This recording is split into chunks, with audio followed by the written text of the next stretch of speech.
Hi, I'm Nihal Jonathan Weerasinghe. I'm from Bexley in Kent in the United Kingdom. I'm actually an artist foremost and a prop builder. I started doing art first and then went into furniture. Did my degree and everything in England. Started doing small productions in England for TVs and all sorts. And then moved to Finland and then ended up in Sweden and then came to Malaysia.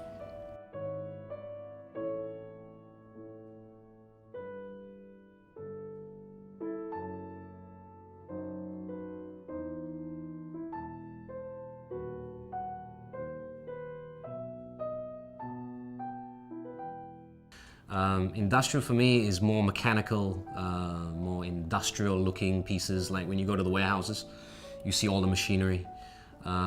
Pretty much everything that's made in industry at the moment is here basically. So you're talking about piping and everything like that. Very rustic kind of looks as well, you know. It's not something that you sort of buy in the shops and stuff. Very clean cut. It's more, you know, heavy duty looking items basically, you know. So especially with my artwork, what I try to do is I try to use a lot of screws. I try to use a lot of washers and stuff. A lot of mechanical items, as you can see all around the whole piece. So for me, that's the direction that I've been going through. A lot of people say it's not really steampunk, it's not really industrial, it's in between. Some of the media that I use as well is, you know, it's a little bit going away from industrial art, to be honest.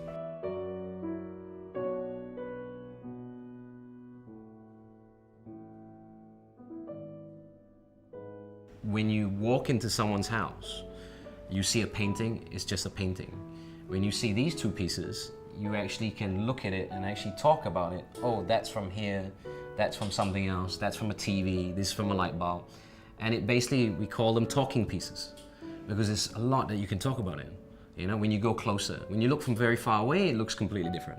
But when you go very close, you can actually talk about where the pieces came from. And you actually relate with the piece. So, you know, when you recognize something, oh, I know where that's from. Some other people will not know where that's from. So, pretty much these two pieces, you know, are what we call talking pieces, to be honest.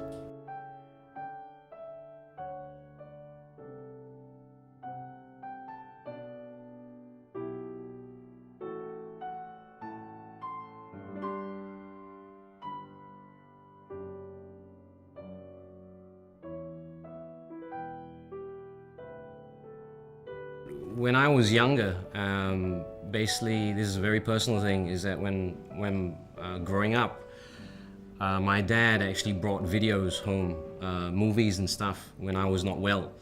And I hurt my knee when I was, I think, 7, 8 years old.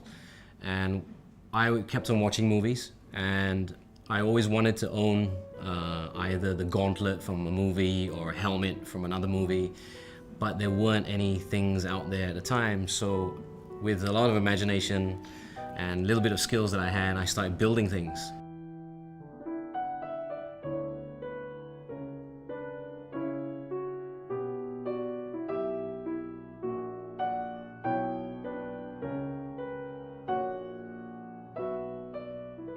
My father's actually a car mechanic. He trained in England all his life. When he came back to Malaysia, he actually opened his own workshop. And he kept on throwing bits and pieces away. So when you look around on these pieces here, you can actually see bits of car parts. The earliest memory that I have is when I was 5 years old. My dad took me to a breaker's yard in England. And a breaker's yard in England is basically where you get all your used parts, stuff like that. And funny story is that when we left the breaker's yard, I was covered in oil. And I had all these screws and everything, which I still have to this day, actually, funny enough. And I remember my dad, who's still alive, he still does cars. And every time I see him, he's either under a car or something. And he used to bring parts back home and leave it on the side. And I used to look at them and redo something with them and stuff like that. So it's basically, my influence is him, basically.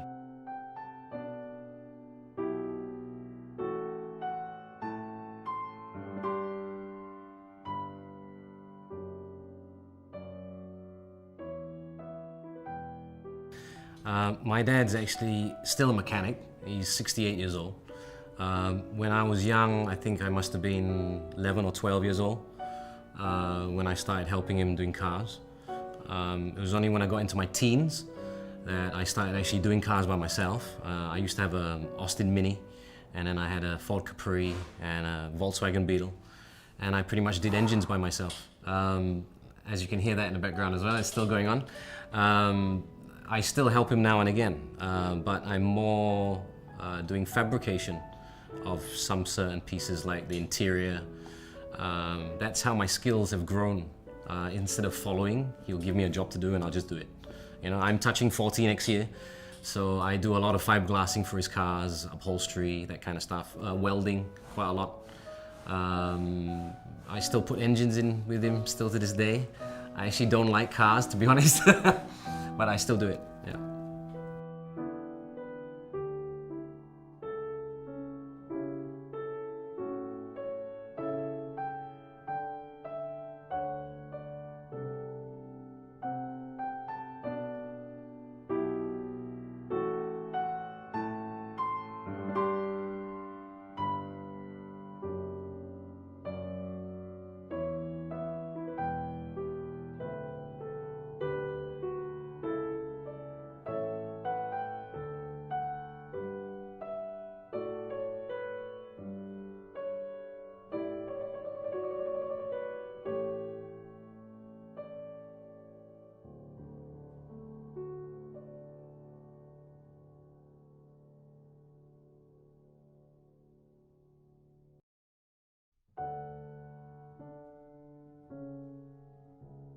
This piece is actually called the B-Man.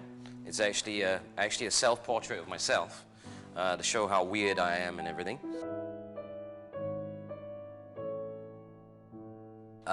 He wanted something of me into the piece, so I gave him a radiator from my car. Driving up and down all the time, a radiator blew, so I put that into there. And the good thing about it, it actually goes on someone's wall, and he loves it.